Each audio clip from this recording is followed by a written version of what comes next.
Hi everyone, मैं सभी divine souls का वेलकम करती हूँ मेरे इस यूट्यूब चैनल पर जिसका नाम है twin flame diva. Twin flames की लाइफ में कई तरह से स्पिरिचुअल अटैक्स होते हैं। जो दो मेजर चीज़ें मैंने आपको बता रखी हैं कि एक तो जो अनसीन फोर्सेस होती हैं, डार्क फोर्सेस हैं, जो सिर्फ आपको ट्विन फ्लेम होने की वजह से टारगेट करते हैं। तो इस पर मैंने डिटेल में अपने सारे पर्सनल एक्सपीरियंसेस स्टोरी में शेयर करे हुए हैं। बिगनिंग में जो मैंने वीडियो शेयर करे थे उसमें सारे शेयर करे हुए हैं, किस तरह से अटैक्स होते थे, क्या क्या चीज़ें इसमें करी जाती हैं। दूसरा, जो आपकी लाइफ में लोग होते हैं जो ब्लैक मैजिक करते हैं, तो ये जो दोनों ही फोर्सेस हैं ये कभी भी बंद नहीं होती हैं। जब तक आप धरती पर रहेंगे तब तक लोग ट्राई करते रहेंगे। ना तो जो दुष्ट लोग होते हैं वो कभी थकते हैं इन चीज़ों को करने से पहले, और जैसा कि खुद नहीं करते जाकर करवाते ही हैं कहीं ना कहीं पे। और दूसरा, जो ये अनसीन फोर्सेस, डार्क फोर्सेस हैं जो ट्विन फ्लेम्स को टारगेट करती हैं, ये भी कभी नहीं थकते हैं। और जब आप अपना इनर वर्क कर रहे हो तो जो मैंने आपसे चीज़ें शेयर करी कि कौन कौन से ऑप्शन से जिसकी वजह से ये चीज़ें इफेक्ट कर पाती थी, तो वो सारे ऑप्शंस मुझे क्लोज करने पड़ते हैं। लेकिन जब सारे ऑप्शंस मैंने क्लोज कर दिए तो उसके बाद भी जो डिवाइन मिशन है उसकी बात ही अलग है। वहाँ पर भी ये चीज़ें फिर से शुरू होंगी अनदर लेवल पे। बट मेरा ये अच्छी बात है कि मैंने एक्सट्रीम लेवल को गो थ्रू करा हुआ है। तो लेकिन जो लोग होते हैं जो हमें जानते हैं, चाहे उनसे कम्युनिकेशन है या नहीं है, वो कभी नहीं रुकते। मैं आपसे रीसेंट का केस शेयर करती हूँ। मैंने आपसे एक लेडी के बारे में शेयर करा हुआ है। तो she is currently I think 60+ में है, एंड वो रिलेटिव है। तो कभी कभी उसका कॉल आता है मुझे ना, मैं नहीं करती हूँ, खुद से ही कॉल उसका आता है। तो वो क्या करती है, वो कहीं पे ना अपनी मदर के साथ में जाती है। उसकी मदर 80 ईयर्स में है आई थिंक, चलने फिरने लायक है, बोल सकती है, और बहुत दुष्ट लेडी है। तो ये दोनों का माँ बेटी का जो कैरेक्टर और नेचर बिहेवियर है वो एक ही लेवल पर है। तो कोई पर्सन है जो तांत्रिक ही है जहाँ पर जाते हैं।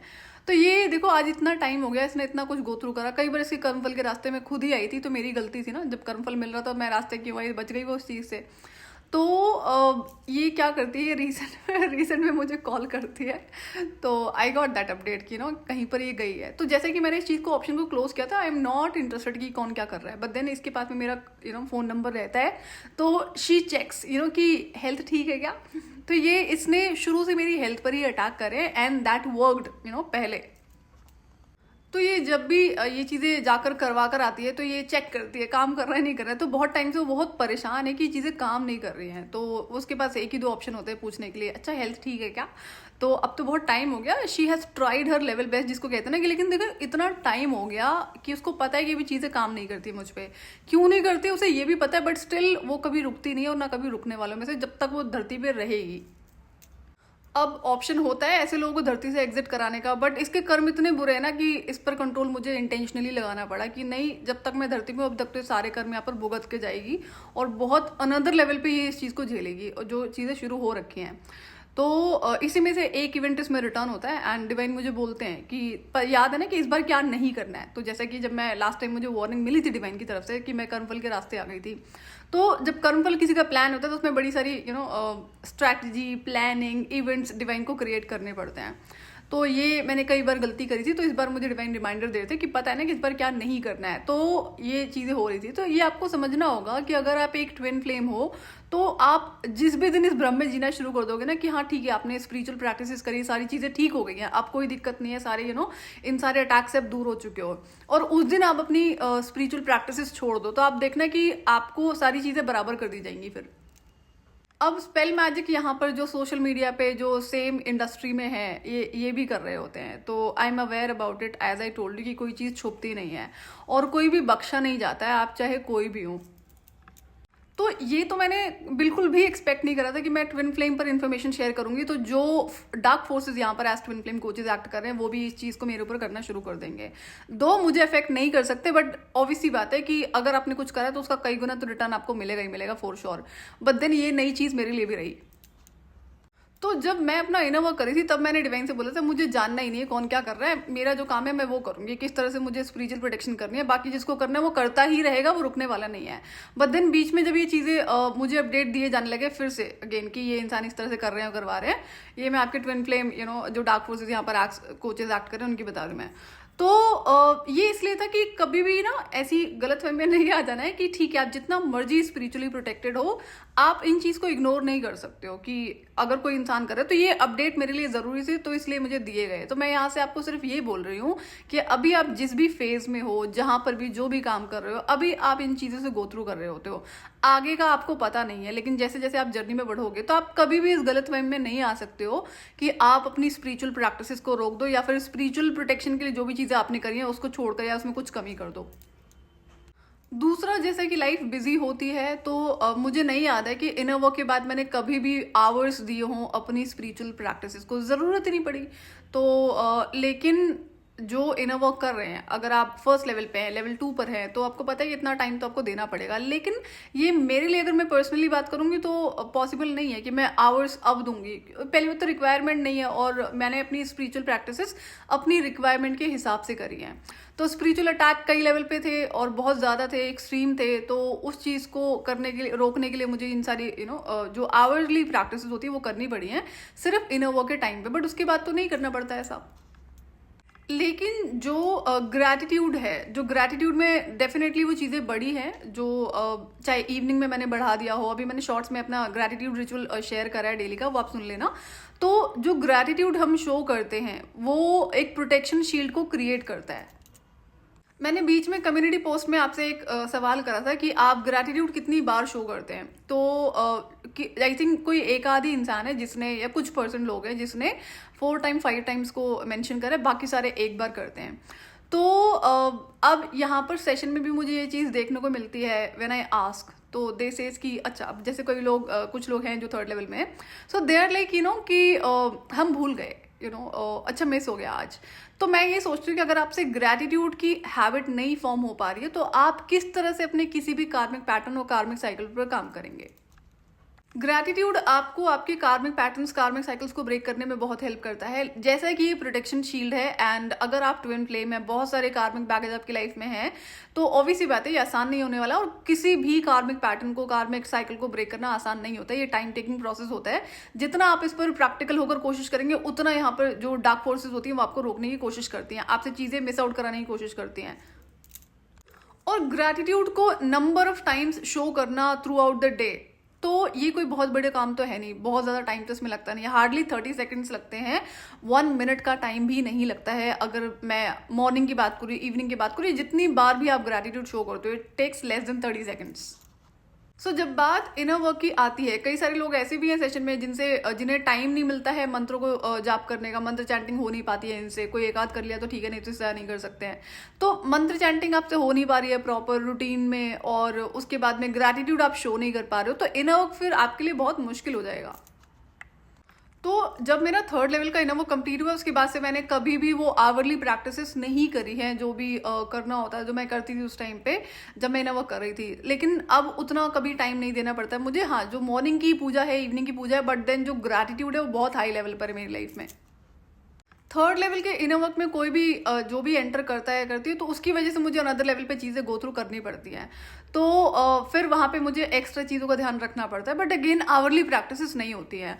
तो ध्यान रहे, अगर आप लेवल 2 में आते आते अपना ग्रैटिट्यूड की हैबिट को नहीं फॉर्म कर सकते हो, then I would suggest do not go for 3rd level.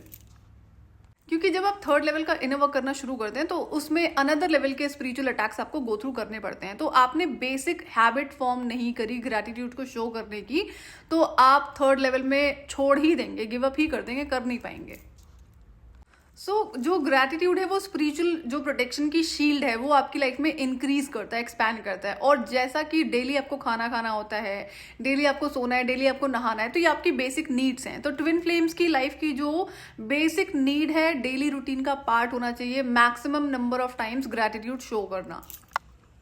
और जिन्हें भी आप ग्रैटिट्यूड शो करते हैं, उस हायर बीइंग की जो पावर्स होती हैं वो आपको स्पिरिचुअली प्रोटेक्ट करती हैं, तब जाकर आपकी जो प्रोटेक्शन शील्ड है वो स्ट्रांग हो रही होती है दिन ब दिन। तो जब आप लेवल 1, लेवल 2 और लेवल 3 के इनर वर्क को कर रहे हैं तो आपका जो maximum number of times gratitude है वो कंटिन्यू रहेगा, अपार्ट फ्रॉम आपकी जो स्पिरिचुअल प्रैक्टिसेस आप कर रहे हैं, चाहे कितना भी आवर्स का टाइम उसमें क्यों ना लग रहा हो।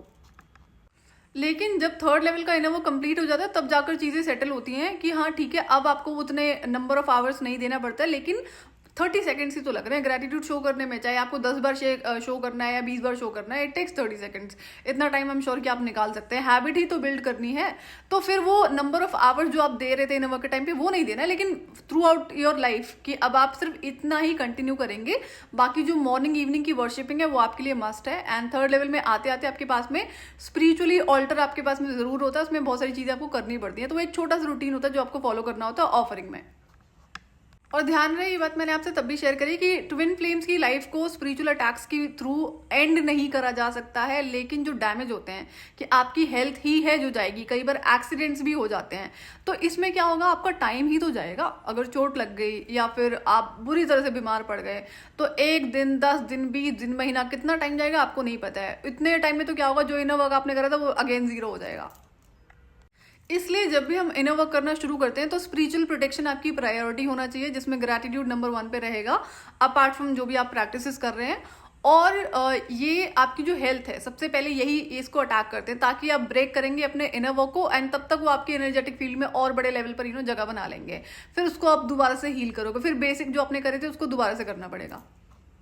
तो अपनी स्पिरिचुअल प्रोटेक्शन की शील्ड को अगर आपको स्ट्रॉन्ग करना है तो ये आपकी डेली लाइफ का पार्ट होना चाहिए। एक बार नहीं, एन नंबर ऑफ टाइम्स आपको ये करना पड़ेगा। मैं सिर्फ ट्विन फ्लेम्स के लिए बोल रही हूँ, वैसे तो ये हर इंसान की लाइफ का पार्ट होना चाहिए, लेकिन डिपेंड करता है ना किसकी लाइफ में किस लेवल पर चीजें हो रही है।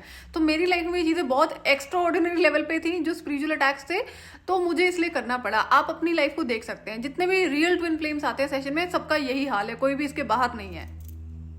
और अगर आप लेवल 2 कंप्लीट कर चुके हैं तो क्या अब आपकी हेल्थ अफेक्ट होना बंद हो गई है, या फिर क्या आपको पोर्टल्स बिल्कुल भी अफेक्ट नहीं करते हैं? दोनों चीजें आपको ध्यान रखनी पड़ेंगी। क्या आप इनर पीस में रहते हैं, और बड़ी सारी चीजें इसमें आपको ध्यान रखनी पड़ती है। तो आउट ऑफ बैलेंस आप नहीं जा सकते हैं, एंगर है और बड़ी सारी एनर्जीज का आपको ध्यान रखना पड़ता है।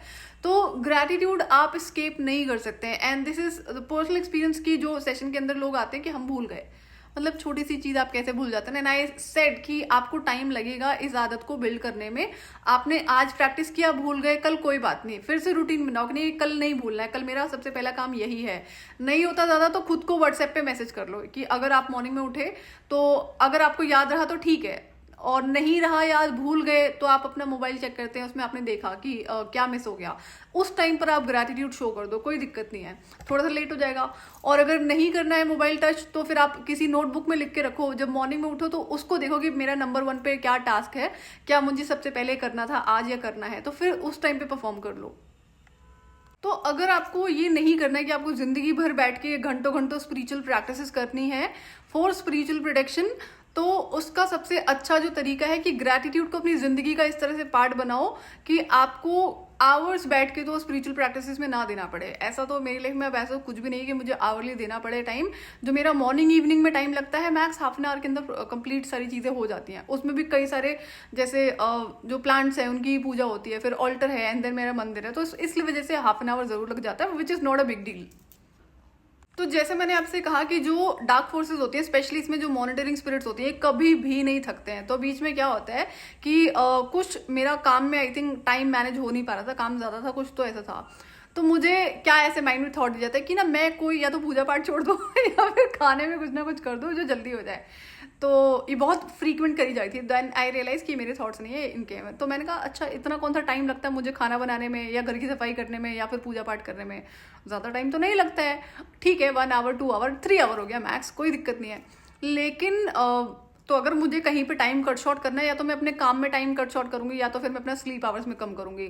लेकिन ना तो पूजा पाठ छूटेगा और ना ही मेरा खाना। मेरे लिए दोनों ही बहुत इंपॉर्टेंट, और अब तो सोना भी इंपॉर्टेंट हो गया। तो जो इनर वर्क के बाद में तीनों चीजें हो गई कि इसमें से कोई भी चीज मेरी कभी भी मिस आउट नहीं होनी चाहिए। ये मेरी लाइफ में स्पिरिचुअल अटैक का बहुत बड़ा रीजन बना।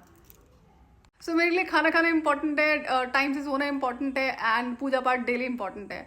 तो ये जब मॉनिटरिंग स्पिरिट्स खेलती है ना, तो दे आर ट्राइंग कि इनमें से कोई भी एक चीज छूटेगी तो उन्हें फिर से दोबारा मौका मिलेगा।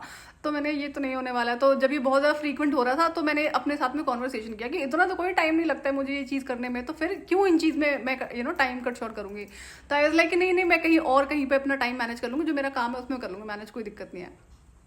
तो आज जो भी हैबिट्स को आप बिल्ड कर रहे हो, फ्यूचर को ध्यान में रखते हुए करना।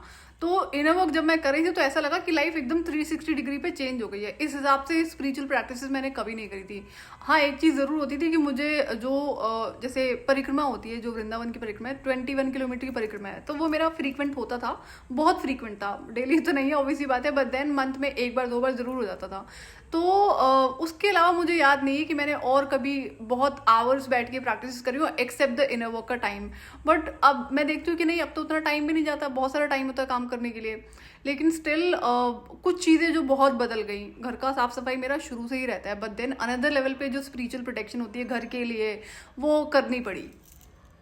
तो डार्क फोर्सेस आपको एन नंबर ऑफ तरीके से एक्सेस कर सकती हैं, तो वो सारे ही ऑप्शंस आपको बंद करने पड़ते हैं। चाहे आपकी लाइफ में एक गलत इंसान हो, आपकी गलत आदतें हो, आपके घर के अंदर रखी कोई चीज़ हो, या आपका घर का जो मेन डोर है, और बड़ी सारी इसमें चीज़ें हो सकती हैं जिस वजह से आप नेगेटिव पोर्टल्स को ओपन कर देते हैं। सो ध्यान तो आपको सारा ही रखना पड़ेगा, सारी चीज़ें आपको करनी पड़ेंगी अपनी लाइफ में कंप्लीट स्पिरिचुअल प्रोटेक्शन को लाने के लिए। जैसे मंत्र चैंटिंग से आपका ऑरा स्ट्रांग होता है, उसी तरह से जो प्रोटेक्शन शील्ड है, चाहे वो आपके ऑरा के लिए, आपकी लाइफ के लिए है, आप ये प्रोटेक्शन शील्ड अपने घर के लिए क्रिएट कर सकते हैं, अपनी लाइफ के लिए क्रिएट कर सकते हैं, या किसी और ऑब्जेक्ट, आइटम, स्पेस और इंसान के लिए भी क्रिएट कर सकते हैं। तो ग्रैटिट्यूड से आप प्रोटेक्शन शील्ड किसी भी तरीके से क्रिएट कर सकते हैं। लेकिन अगर आप ट्विन फ्लेम हैं तो आपको पता है कि लेवल 1, लेवल 2, लेवल 3 कंप्लीट आपको करना पड़ेगा, एंड पैरेलली आपकी लाइफ में ग्रैटिट्यूड की जो चीज़ें ये चलेंगी। अब नाउ अंडरस्टैंड कि अगर आप एक बार दिन में सिर्फ ग्रैटिट्यूड शो कर रहे हैं, तो एज आई सेड कि ये चीज़ें आपको अपनी रिक्वायरमेंट के हिसाब से ही इंक्रीज करनी है। मेरी लाइफ में बहुत ज़्यादा रिक्वायरमेंट थी, तो इसलिए मुझे ज़्यादा करना पड़ा। आप अपनी लाइफ की सिचुएशन सबसे ज़्यादा बेहतर जानते हैं। और सोने के टाइम पे जब स्पिरिचुअल अटैक्स होते हैं, तो वो जब आप सोकर उठते हो तो या तो आपका माइंड बहुत ज़्यादा अफेक्टेड होगा इससे, क्योंकि वहाँ पर एनर्जी एक्सचेंज हुआ होता है, और या फिर आपकी हेल्थ अटैक हो जाएगी। तो जब हम प्रोटेक्शन शील्ड रात को क्रिएट करते हैं, 2 तरीके मैंने आपसे बताए, एक तो ग्रैटिट्यूड है, दूसरा एक तरीका और आपसे मैंने बताया था किस तरह से सोते वक्त अपने आप को एक प्रोटेक्शन शील्ड में एंटर करना होता है। तो हर लेवल पर आप फिर बचे रहते हैं, तो ये आपको हेल्प करता है आगे कि आप कंसिस्टेंसी मेंटेन कर पाएंगे अपने इनर वर्क में। क्यों? क्योंकि दिन भर तो आप ठीक थे, और रात को आप सोए, वहां पर दूसरे यूनिवर्स में स्पिरिचुअल अटैक हो गए, वहां पर एनर्जी एक्सचेंज हुआ, अब आपका इनर वर्क मिस हो जाएगा, कोई ना कोई चीज़ें रह जाएंगी, आप है ही नहीं उस सिचुएशन में करने लायक। तो इसलिए ये सारी चीज़ें मैटर करती हैं, और आप अपनी लाइफ को ऑब्जर्व करेंगे, उसके अकॉर्डिंगली ही आपको आगे बढ़ना है।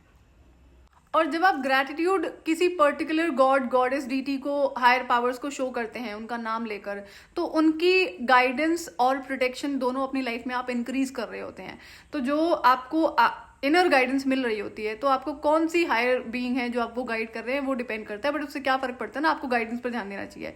बट ये है कि आप अपनी जितनी स्पिरिचुअल प्रोटेक्शन को इंक्रीज करेंगे, उतना आपके लिए अच्छा रहेगा।